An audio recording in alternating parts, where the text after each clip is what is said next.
Hi friends, Ayyanar துணையில் Vanathi பண்ணின சமையலை பற்றி பல்லவன் பயங்கரமாக சொன்னது யார் யாருக்கெல்லாம் ரொம்ப பிடிச்சிருந்ததோ அவங்களாம் நம்ம சேனலில் லைக் பண்ணிக்கோங்க. அதுக்கு பயங்கரமாக முட்டு கொடுத்துட்டு இருந்தாங்க சேரன் அண்ணா வர வரைக்கும், பாண்டியும் பல்லவனும். ஆனாலும் பல்லவனால் பொறுக்க முடியல, வந்து எல்லாத்தையும் புட்டு புட்டு வச்சுட்டான்.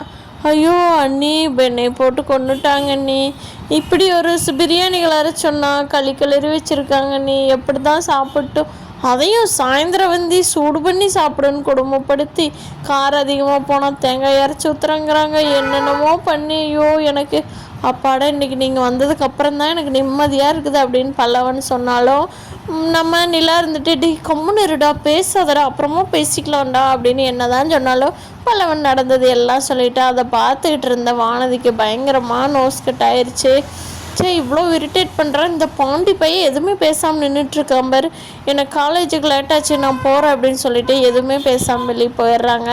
ஆனால் அவங்க கோவம் வந்து தான் போகிறாங்கங்கிறது பாண்டிக்கும் தெரியல. பாண்டியும் சிரிச்சுக்கிட்டே யதார்த்தமாக நின்றுக்கிட்டாரு. ஈவினிங் கடைக்கு வந்த வானதி கேட்குறாங்க, ஏன்டா நான் உங்கள் வீட்டிலேருந்து கோவமாக கிளம்பி வந்தேன்னே ஒரு வார்த்தை ஃபோன் பண்ணியா, உங்களுக்கெல்லாம் நான் சமையல் பண்ணலான்னு காலையிலே எங்கள் அம்மாவோட சண்டை கட்டிட்டு வந்தேன் பாடுறா, என்னை சொல்லணும் அப்படிங்கிறாங்க. உன்னை யாருடி வர சொன்னா, உண்மையிலேயே சாப்பாடு நல்லா இல்லடி, அதனால தான் எனக்கும் பயங்கரமாக சிரிப்பு வந்துருச்சு, நீ கோவப்பட்டா வந்த, காலேஜுக்கு லேட்டாச்சுன்னு தானே வந்த அப்படிங்கிறாரு. ஏண்டா நான் எவ்வளோ கஷ்டப்பட்டு மன கஷ்டத்தில் வந்திருக்கிறேன்னு கூட உனக்கு தெரியலையாடா, ஏன்டா இப்படி பண்ணிகிட்ருக்கிற, உன்னையெல்லாம் லவ் பண்ணுறக்கு ஏய் நீ பயங்கரமாக இரிட்டேட் பண்ணிவிட்ட வானதி, சாப்பாடு சேரல உண்மையிலேயே அப்படிங்கிறாங்க. என்னது நான் இரிட்டேட் பண்ணா, எனக்கு தேவைதான்டா, உங்கள் வீட்டை தேடி தேடி வர்றேன்ல, ஒரு தடவையும் நீ தான்டா என்னை அவாய்ட் பண்ணுற, ஒரு தடவையும் நான் தான் உன்னை தேடி தேடி வர்றேன்ல, எனக்கு வேணும்டா அப்படின்னு சொல்லிட்டு கோவமாக வானதி போயிடுறாங்க. திருப்பியும் வேதாளம் முருங்குமரை ஏறிடுச்சே, நீ இதை எப்போ தணிக்கிறது அப்படின்னு சொல்லிட்டு பாண்டி கவலையாக வானதிக்கு திருப்பி ஃபோன் பண்ணி பார்த்துக்கிட்டே இருக்காரு. இன்னைக்கு நைட்டு வீட்டில் வந்து சேரன் அண்ணா கிட்ட, ஆமாம் எப்படி இப்போ இருந்துச்சு, அங்கே வந்து சம்மதம் சொல்லிட்டாங்களே, எவ்வளோ சீக்கிரம் சம்மதிச்சாங்களா, துப்பாக்கியெல்லாம் வச்சு கூட்டிகிட்டு போனாங்களே அப்படின்னு சொல்லி நடேசன் கேட்குறப்போ நம்ம சோழன் சொல்கிறாரு, அது அப்படித்தான், அவங்க நல்லா வசதின்னு சொல்லித்தான் அவங்க அம்மா அப்பா வந்து அந்த ஆளுக்கு கல்யாணம் பண்ணி கொடுக்க சம்மதிச்சிருக்கிறாங்க.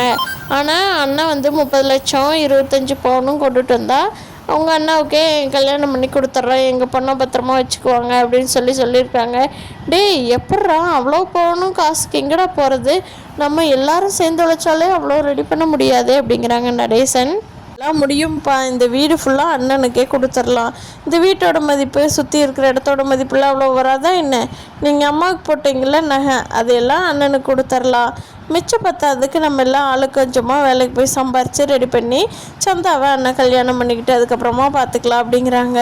டேய் எனக்காக எதுக்குடா இது எல்லாமே உங்களுக்கு சேர வேண்டிய பங்கு தான்டா அப்படின்னு சொல்லி நம்ம அண்ணன் சொல்கிறாரு. அதுக்கு நிலா சொல்கிறாங்க, அண்ணன் இல்லைன்னு இந்த நகையெல்லாம் சந்தாவுக்கே கொடுக்கலாங்கண்ணே, அவங்க வரட்டும் அப்புறம் பார்த்துக்கலாம், நாங்கள் எல்லா நகையும் சந்தாவுக்கே கொடுக்க சம்மதம்னு அப்படின்னு சொல்கிறாங்க.